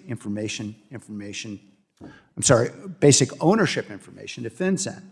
And let's be clear about what that information is under the law. It's the name of the owner, their date of birth, their address, and some identifying number from a driver's license or passport or some other government. That's it, 4 items. Now, in my experience, certainly trying to get the identity of those individuals controlling these entities that are engaged in criminal activity was pretty important. And I guess I just wanted to ask Stokes, does it help, based on your experience, to be able to have this kind of information if we're trying to combat fraud? Thank you, Representative. Absolutely, the information is critical. And I just want to point out that we've heard a lot about concerns of administrative burden and concerns of data privacy. I want to turn to the burden of the victim. When you look in the aggregate of how much has been stolen just in 2023, an estimate from the FTC, $158.3 billion. That is 3 times the revenue of the Coca-Cola Company. We have to understand that, yes, there are burdens on businesses, and maybe some could be put together better than others, but we can't be moving away from rules that help protect consumers. I agree, Ms. Stokes. And in fact, I believe Mr. Brabant suggested somehow or another corporations have to hire CPAs and outside counsel to be able to submit this information about the name of the owner, the date of birth, address, and their basic, driver's license number. Is that your experience, that you need outside counsel to do such things? Thank you, Representative. I can't speak to that because that's not the space I work in, but I hear your point. Yeah, so $153 billion in loss. $158 billion. $158 billion. Thank you for that. Mr. Brabant, you might have guessed I was going to you next. I'm trying to understand why providing these 4 basic pieces of information, which, by the way, I had to provide when I opened an LLC last year.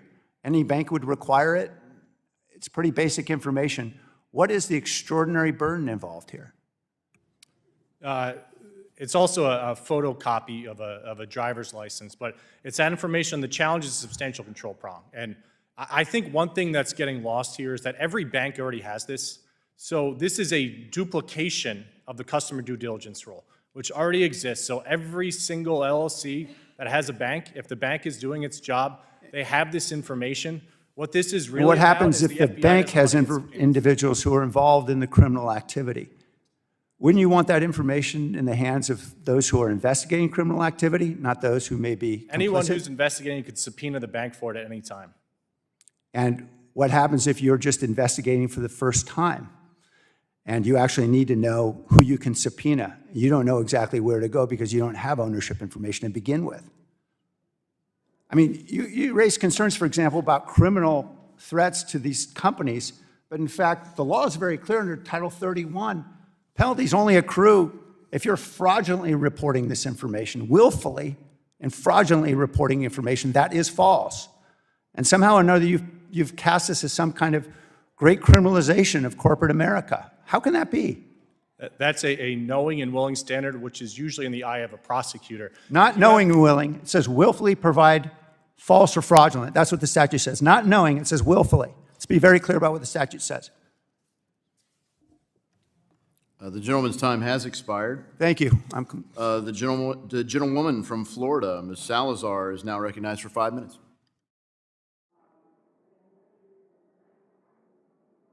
Yes, thank you. Thank you, Mr. Chairman, and thank you to the witnesses. My name is Maria Salazar. I represent the District Number 27 in Florida, which includes the city of Miami. And for what I've been studying, my hometown was ranked #1 in the nation with the highest per capita fraud in the country. That cost Floridians over $850 million. That is, and Miami is a great place, but this is pretty embarrassing. So I would like to ask Mr. McLaughlin if you could please explain to us why, according to the FTC fraud report, Miami is #1 in the nation for reported fraud. Why is that? Thank you, Mr. McLaughlin. Thank you for your question. I Yes. can't really answer as to why Miami in particular is ranked #1, but I can tell you Embarrassing. that the financial institutions today that I've had the honor of working with and partnering with have dedicated time, energy, and more importantly, resources to developing upfront detection of the fraud. However, Is we there are. any specific reason why that area in the country, specifically the city of Miami, is the #1 in the country for fraud? What are we attracting? If I would have to take a guess, it is the population of the potential vulnerable population that resides within the state of Florida. Also, the availability of being able to reach Miami from a foreign country also would probably play a part in that, having the ability to contact an elder in Miami and talk about investment opportunities, maybe in their home country. It exists greater than in other large areas of the country. Again, that's just me taking a guess using my experience over time, but my fellow witnesses may have a better answer than I. Maybe Mrs. Koven, would you like to give us maybe your opinion as to why the city that I represent is #1 for fraud in the country? I'm unfamiliar with Miami in particular, but from my experience, scammers are targeting Americans indiscriminately and are looking to develop relationships with individuals over texts and social media, and very happy to have their hands on American data to strike up those conversations, because America is a target-rich environment. It is a wealthy country, and it makes it a prime target for these fraudsters. So any additional tools, any of you that would like to share with us, any additional tools or ideas that we should consider in order to stop this or make it a lot harder for these scammers to attack our constituents? If I may, Representative? Of course. One of the points that was made a little bit earlier, I think the targeting does have a lot to do where older populations are. And if you broaden your look beyond Miami, you'll see probably the top 5 states are where the highest number of older adults live. It's not that they just target older adults, but when they get the older adult, there's a much bigger payout because they have the assets, right? So that's one thing. Another thing is that, this is organized crime, and our system of law enforcement just isn't resourced or isn't able, because of other competing demands, to look at these crimes through an organized crime lens. And if you did, you would get the $10,000 grandparent scam in Miami connected to the $10,000 grandparent scam in Tennessee, and all of a sudden, it's $1 million threshold breaking case. And there's a new initiative underway that will launch in April that's going to do just this, the National Elder Fraud Coordination Center. And I'd love to tell you more about that if you're interested. Yeah, well, so that basically what you're telling us is that we are going to be honing on and targeting the senior population to explain to them or to send the message to be very careful. So that means that our seniors do not understand that they are the #1 prey for this type of scammers. Thank you, Representative. I can tell you my job is to educate older Americans, and within 2 years of doing this, I realized we cannot educate our way out of this. And NFC isn't about educating, it's about pulling data together from the private and public sectors And to we solve. cannot educate them. Could you, No. I mean, my time is up, but just give me 30 seconds. Why do you think education is not the way to go with the senior population? We've been saying education is the answer for years, and where are we? The $158.3 billion, $61.5 billion of which was stolen from older adults in 2023. It can't work on its own, and because we've relied on that, it's served to deprioritize any other activity that could have gone to mitigate the loss that's now growing so meteorically. Thank you. You back. Thank you. Appreciate the dialogue there. And the gentlewoman from Michigan, the chairwoman, also the chairwoman of the full Republican Conference, Ms. McLean from Michigan, is now recognized. Thank you. And thank you all for being here. This is a really important topic, I think, and something that I think we really need to figure out how to get our arms around. So again, appreciate for you holding the hearing as well as talking about this. I want to start with Ms. Koven. And I'm trying to understand blockchain, the role it plays, but could blockchain analytics or other technological solutions, so to speak, streamline the filing and analysis of SARs and CTRs? And if the answer is yes, which I hope it is, could you expand on that a little bit? Yes, thank you for the question. Blockchain analytics already is enriching SAR and CTR quality. Our customers from private sector are leveraging the insights from our data to file their SARs and CTRs today. It paints a very vivid picture of the entire kill chain of events. So if we're talking about scams in particular, you have a much vivid color of where the funds are going and coming from, counterparties as well, much more so than you would in the traditional financial industry. And is the timing a lot quicker as well, I'm assuming? Yes, ma'am, that's correct. Cryptocurrency is an attractive asset for legitimate uses as well as illicit for its speed.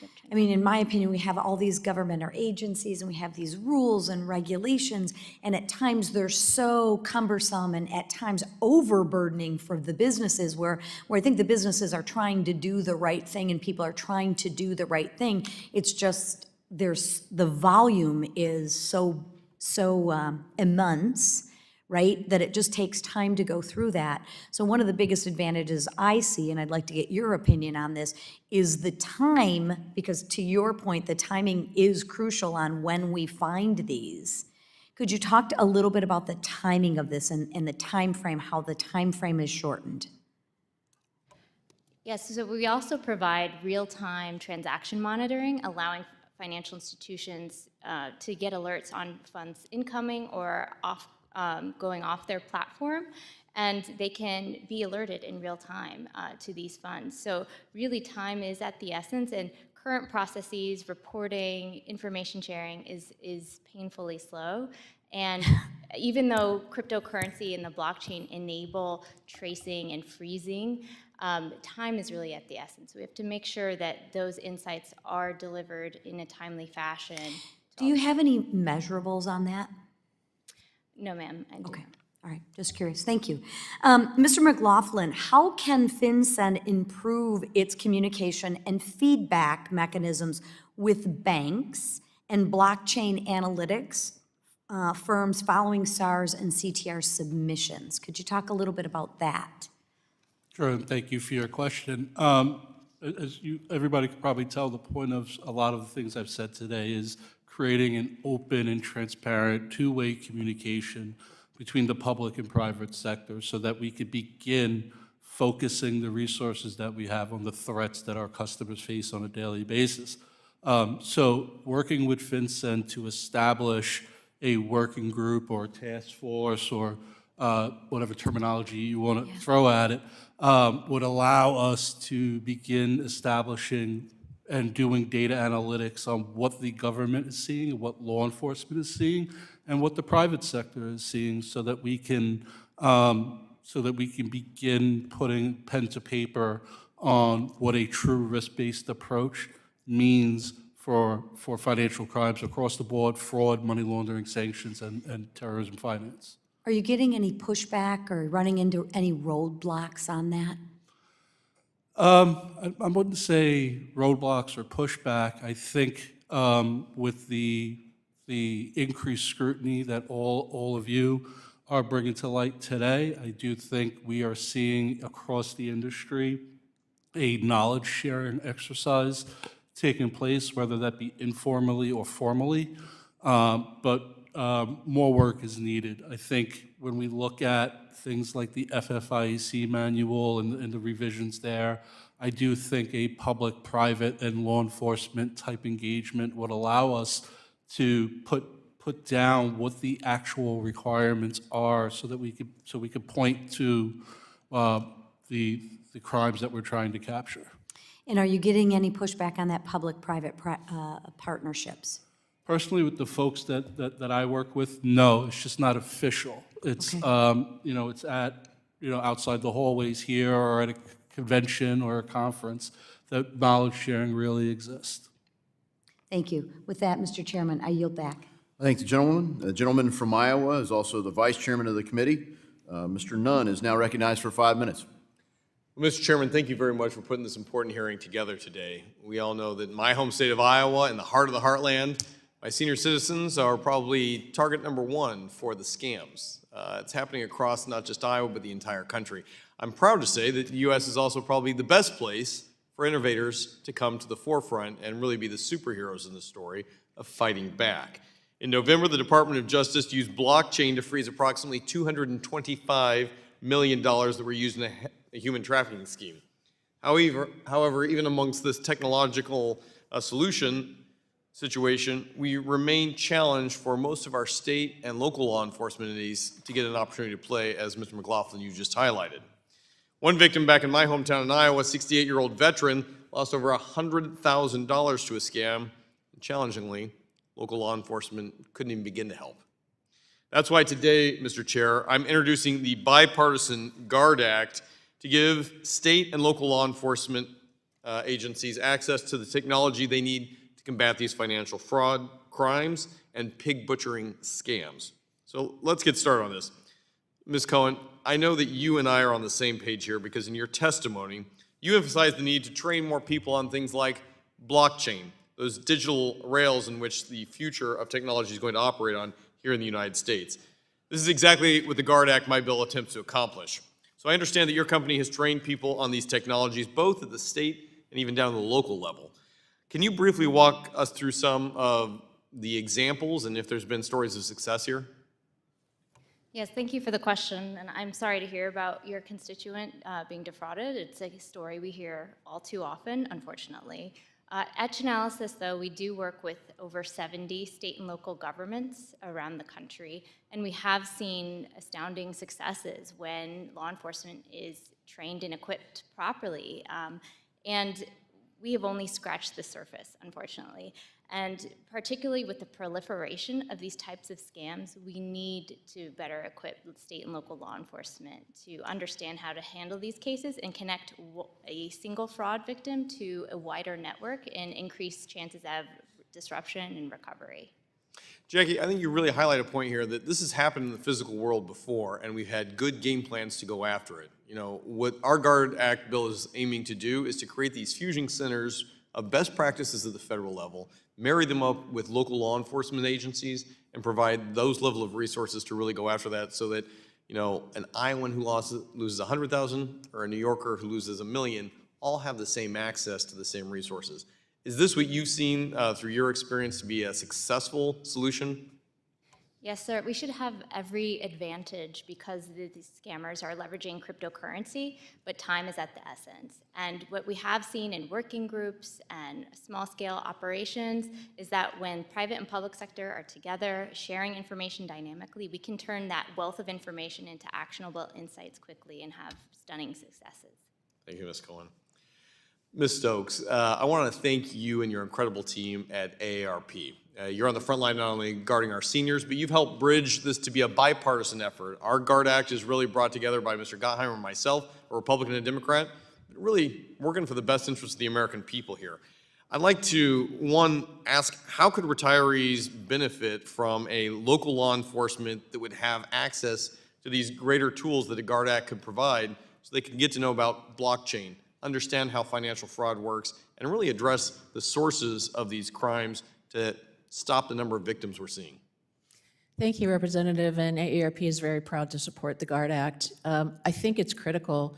We talk to probably 100,000 victims a year, maybe 500 calls a day, and the vast majority of fraud victims where money has been stolen, they have no recourse. They'll call local or state police, and even if police that they talk to understand that it's a crime, they'll still say, there's nothing we can do about it.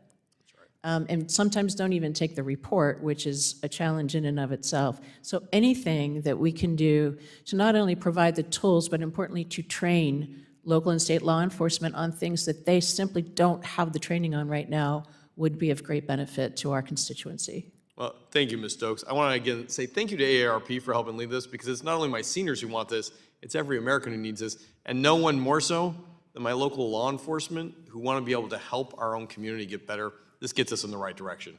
Mr. Chairman, thank you very much. I yield the remainder of my time. I thank you very much. I thank all of our witnesses and our colleagues for a great hearing today. Kind of scary what's going on for the citizens of this country. Hopefully, this will help make a difference. Without objection, all members will have 5 legislative days to submit additional written questions to the witnesses and to the chairman for questions. Witnesses, please, if you get those, respond no later than May 6th. And this hearing is now adjourned.